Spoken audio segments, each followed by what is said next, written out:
Pardon.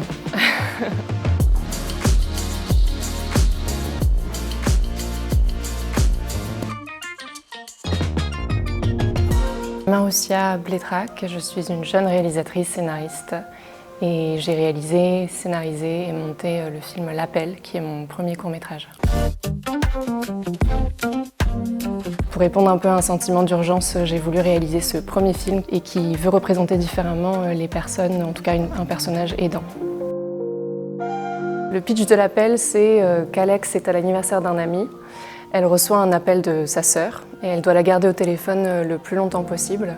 Une des intentions d'écriture et de réalisation de ce film, c'est de représenter deux réalités dans lesquelles évoluent les personnes aidantes. L'une qui est celle d'une personne qui a des besoins professionnels, familiaux, et de l'autre, cette vie et cette responsabilité d'aidant, de personne qui doit être disponible à tout moment pour son proche.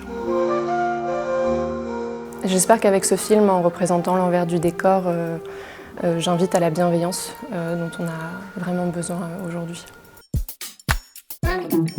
Sobre, sincère et personnel.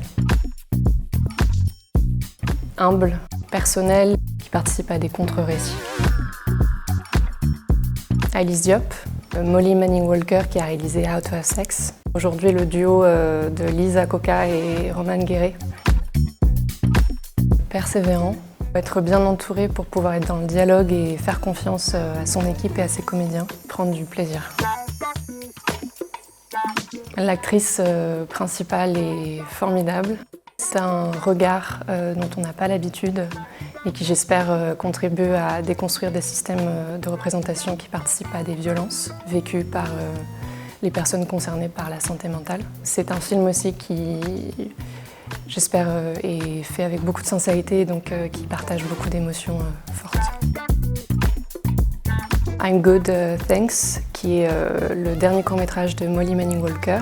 Sinon, Généalogie de la violence, qui est un film de Mohamed Bourouissa. Dernier Rome de Vicky Venucci, qui est un film de Swan Dupont. Continuer à laisser de la place à de nouvelles représentations dans les courts-métrages, que ce soit par les financements et les plateformes. Continuer à soutenir les plateformes et les moyens de diffusion comme la fête du court-métrage.